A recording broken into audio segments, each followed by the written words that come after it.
नमस्कार, आप सुन रहे हैं रेडियो चौबेपुर की आवाज, जहां हर खबर है आपकी खबर और हर तरह की सीमाओं से पार गूंजती आपकी अपनी आवाज। कैसे हैं आप सभी?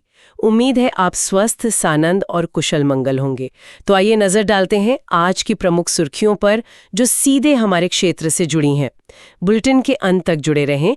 आज हमारे लीगल एक्सपर्ट सीनियर एडवोकेट अनुपम तिवारी ट्रैफिक चालान के बारे में एक बेहद जरूरी जानकारी देंगे। जी हाँ, हमेशा की तरह हम लेकर आए हैं चौबेपुर और आसपास के इलाकों से जुड़ी वो खबरें जो सीधे सरोकार रखती हैं। तो शुरुआत करते हैं एक सकारात्मक पहल से। बिल्कुल, आशा ट्रस्ट और क्रिएटिव पपेट आर्ट्स ग्रुप ने मिलकर एक बहुत ही अनूठा कार्यक्रम किया है। हाँ, छात्रों के लिए संविधान की बात कठपुतली के साथ। जी, और ये प्रयास संविधान की 75वीं वर्षगांठ मतलब हीरक जयंती के मौके पर किया गया। बहुत ही बढ़िया। ये वाकई सराहनीय है। इसमें देखिए, क्रिएटिव पपेट आर्ट्स ग्रुप के मिथिलेश दुबे जी और आशा ट्रस्ट के वल्लभाचार्य पांडे जी ने बताया कि इसका उद्देश्य दोहरा है। दोहरा उद्देश्य? अच्छा, कैसे? एक तो बच्चों को अपने मौलिक अधिकार, कर्तव्य और संविधान की उद्देशिका जैसी जरूरी बातें वो भी मनोरंजक तरीके से समझाना। हाँ, कठपुतली के जरिए तो बच्चे जल्दी सीखते हैं। बिल्कुल। और दूसरा, हमारी जो पारंपरिक कठपुतली कला है उसे भी बढ़ावा देना, उसका संरक्षण करना। ये तो बहुत अच्छी बात है। और इस आयोजन में कई लोगों का योगदान भी रहा है ना? जी हाँ, इसमें दीनदयाल सिंह, प्रदीप सिंह, सौरभ चंद्र, अमित कुमार, रमेश प्रसाद, सरोज सिंह, साधना पांडे, ज्योति सिंह और राम जन्म जी, इन सब का विशेष योगदान रहा। ऐसी पहले तो होनी ही चाहिए। हमारी संस्कृति और शिक्षा दोनों के लिए ये जरूरी है। निश्चित रूप से। अच्छा, अब अगली खबर पर आते हैं। ये थोड़ी चिंताजनक है। चौबेपुर थाना क्षेत्र से है। ओह, क्या हुआ वहाँ? मुस्तफाबाद गांव में एक चोरी की घटना सामने आई है। हाँ, मैंने भी सुना। गांव के निवासी हैं मुरारी यादव जी। उनके खेत में रखा थ्रेशर वो चोरी हो गया। जी, शुक्रवार आधी रात की घटना है ये। और दुखद बात यह है कि उस समय परिवार घर पर नहीं था, किसी शादी समारोह में गया हुआ था। अरे, तब तो चोरों को मौका मिल गया। हाँ, जानकारी यही है कि चोर ट्रैक्टर से थ्रेशर खींच कर ले गए और उस थ्रेशर की कीमत करीब 3,50,000 रुपए बताई जा रही है। उफ, काफी बड़ा नुकसान है ये तो। उम्मीद करते हैं कि पुलिस जल्द ही चोरों को पकड़ लेगी। जी, यही उम्मीद है। चलिए, इसी उम्मीद के साथ अब एक सकारात्मक अच्छी खबर का रुख करते हैं।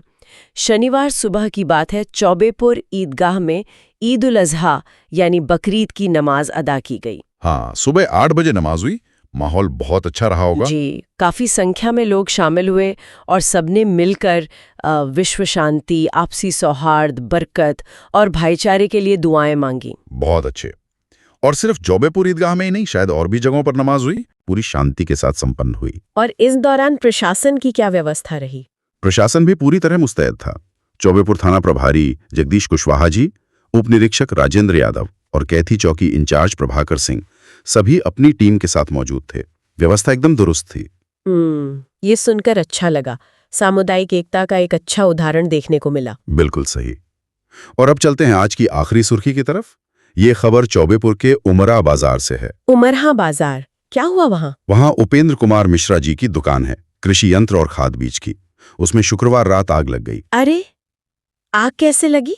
कुछ पता चला? शुरुआती जानकारी तो यही कह रही है कि शायद बिजली के शॉर्ट सर्किट की वजह से आग लगी। ओह, नुकसान कितना हुआ अंदाजन? अनुमान है कि करीब 2 लाख रुपए का नुकसान हुआ है। काफी नुकसान है, पर क्या आग पर काबू पा लिया गया?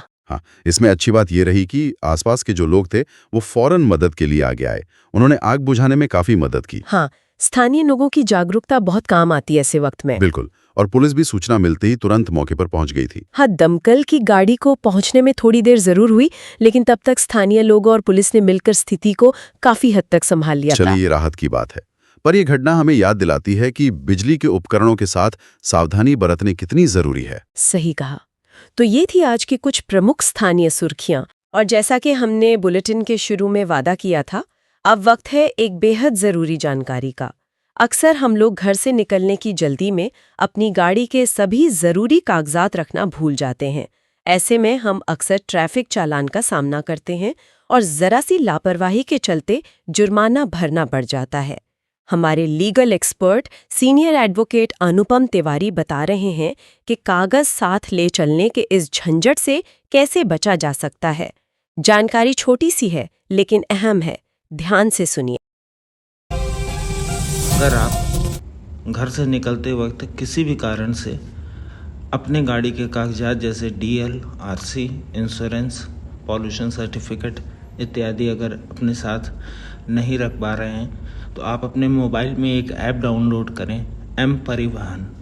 उसमें सारे डॉक्यूमेंट्स सेव कर लें, जिससे कि यदि कहीं भी चेकिंग हो रही है तो आप इसे दिखाकर चालान से बच सकते हैं।